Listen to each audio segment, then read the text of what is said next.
관건은 여당 국민의힘의 이탈표 규모입니다. 탄핵안 통과를 위해서는 여당 의원 8명 이상의 이탈표가 필요한데 국민의힘이 탄핵 부결을 당론으로 정하면서 이탈표 규모를 가늠하기 어려워졌습니다. 앞서 비상계엄 해제 요구안 표결에는 국민의힘에서 친한동훈계 의원 18명이 찬성표를 던졌습니다. 한편 더불어민주당 등 야권은 오늘 오전 10시쯤 본회의를 다시 열고 최재해 감사원장과 이창수 서울중앙지검장 등 검사 3명에 대한 탄핵소추안 표결을 추진하기로 했습니다. MBC 뉴스 정상근입니다. 대통령실이 첫 해명을 내놨습니다. 국정을 정상화하고 회복하기 위한 조치였고 자유민주주의 파괴 세력에 대한 대통령의 결단이었다는 건데요. 이르면 오늘 윤 대통령의 추가 담화 가능성도 나옵니다. 홍인표 기자입니다. 국회의 계엄 해제 요구를 수용한다는 윤석열 대통령의 추가 담화 이후 대통령실은 줄곧 침묵을 이어왔습니다. 갑작스러운 계엄 선포의 배경과 이유에 대해 함구하던 대통령실이 첫 해명을 내놨습니다. 대통령실 관계자는 기자들에게 이번 계엄은 일종의 정치활동 규제 조치라고 말했습니다. 국정마비를 방치하고 방관하는 것보다는 국정을 정상화하고 회복하기 위한 조치를 시도한 거란 겁니다. 윤 대통령을 겨냥한 퇴진운동과 공직자들에 대한 탄핵소추안 발의 등에 대한 불가피한 대처라고 이 관계자는 밝혔습니다. 한밤중에 이뤄진 비상계엄의 이유로는 비상조치로 인한 국민의 피해를 최소화하기 위한 것이라고 했습니다. 특히 비상계엄 해제 요구를 알고 있었지만 국회의원들의 국회 출입을 통제하지 않았다며 국회가 스스로 판단할 수 있도록 진입을 막지 않았던 거라고 주장했습니다. 그러면서 헌법적인 틀 안에서 할 수 있는 모든 행동을 한 것이라고 덧붙였습니다. 대통령실은 오늘 윤 대통령의 공식 일정은 없다고 공지했지만 여당 안팎에선 이르면 오전 중 대통령의 추가 담화가 이뤄질 가능성도 제기됩니다. 대통령실의 해명에도 불구하고 윤 대통령의 직접적이고 전향적인 입장 발표가 없다면 국정 정상화가 어려울 거란 전망이 나오고 있습니다. MBC 뉴스 송익호입니다. 어제 오후 한덕수 총리와 국민의힘 한동훈 대표 그리고 당 중진들이 윤석열 대통령을 찾아갔습니다. 야당의 폭주를 경고하기 위해서 계엄령을 발동했다는 윤 대통령의 해명에 대해 한 대표가 계엄을 그렇게 쓰냐며 반발했습니다. 손한혜 기자입니다. 윤석열 대통령의 비상계엄 선포 이후 상황을 수습하기 위해 여권 인사들이 용산 대통령실에 모였습니다. 1시간쯤 이어진 이번 회동에는 한덕수 국무총리와 한동훈 국민의힘 대표, 또 추경호 원내대표 등 당 중진 의원들이 함께했습니다. 그런데 만남을 마친 윤 대통령과 한 대표 측이 정반대 평가를 내놨습니다.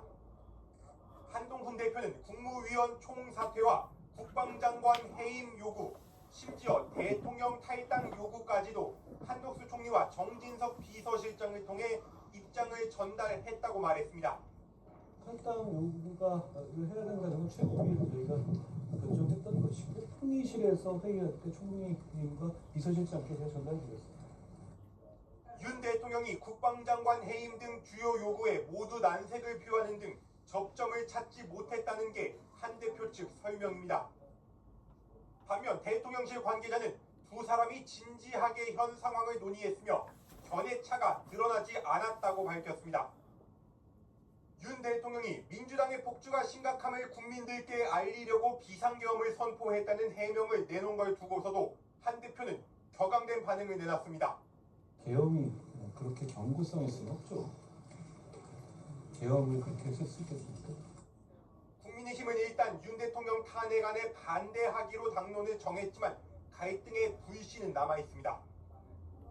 신한계 핵심 관계자는 야당의 탄핵안을 당장 자유투표에 맡기면 자칫 가결될 분위기라며 앞으로 하루 이틀 윤 대통령이 당을 대하는 태도에 표결 결과가 달렸다고 전했습니다. MBC 뉴스 손하늘입니다. 야당의 공세는 탄핵에 그치지 않았습니다. 윤 대통령에 대해 내란죄 형사 고발까지 검토하겠다며 압박 수위를 높였습니다. 김지인 기자입니다. 윤석열 대통령을 향해 탄핵, 하야 등을 공개적으로 거론한 더불어민주당 등 야당은 현직 대통령에 대한 사법 처리까지 돌입해야 한다며 공세 수위를 높였습니다. 불법 계엄 규탄한다. 내란 행위 수사하라. 민주당은 윤석열 대통령과 김용현 국방부 장관, 이상민 행정안전부 장관에 대한 내란죄 고발 방침을 밝히며 윤 대통령을 내란의 우두머리라고 규정했습니다. 국민이 준 권력으로 왔네. 대통령 너무 크다. 그의 265 가요? 아내를 위한 265 맞아요? 쿠데타를 했습니다. 265 맞는데 우리 헌법은 현직 대통령의 불소추 신어봐. 특권을 규정하고 양말 있지만 신고 내란죄가 그 양말 인정된다면 대통령 재임 그 아빠가 중이라도 바꿔 재판에 가지고 넘겨질 수 있다는 265 점을 강조했습니다. 아빠도 신어봤어요? 아빠 딱 혁신당도 맞아. 윤석열 대통령은 탄핵 대상일 뿐 아니라 강제 그 양말 신고 신어봐. 거기 윤 있잖아. 대통령이 재판정에 설 때까지 끝까지 중고예요, 싸우겠다는 양말. 목소리를 높였습니다.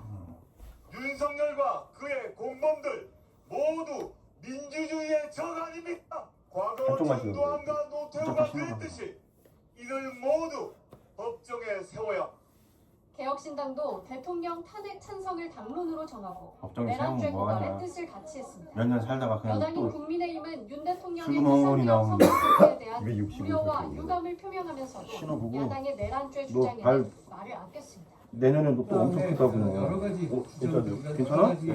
얘기들을 하나하나 저희가 지금 설명드리는 것은 오히려 혼란을 가져올 수 있을 것 같습니다. 비상계엄 딱 쓰면 파장으로 되니까 야권의 압박이 거세지는 너 가운데 내년에는 야당의 뭐 고심은 못 실어, 더 이거. 깊어질 것으로 보입니다. MBC 뉴스 아니, 김지인입니다. 더 작은 거 사면 시민사회단체와 너 노동계에서는 발톱 이제 정권 크다고 퇴진 큰다고. 목소리가 폭발적으로 크게 나오고. 터져나왔습니다. 계엄령 선포를 명백한 내란으로 규정하고 대통령 탄핵과 체포를 촉구하면서 서울 광화문에서 집회를 한 뒤 용산 대통령실 근처까지 행진했습니다. 류현준 기자입니다. 이것이 보스. 어제 저녁 서울 종로 통화 면세점 앞 시민사회 노동계의 진짜 정권 보인다. 퇴진 촉구 집회가 열렸습니다.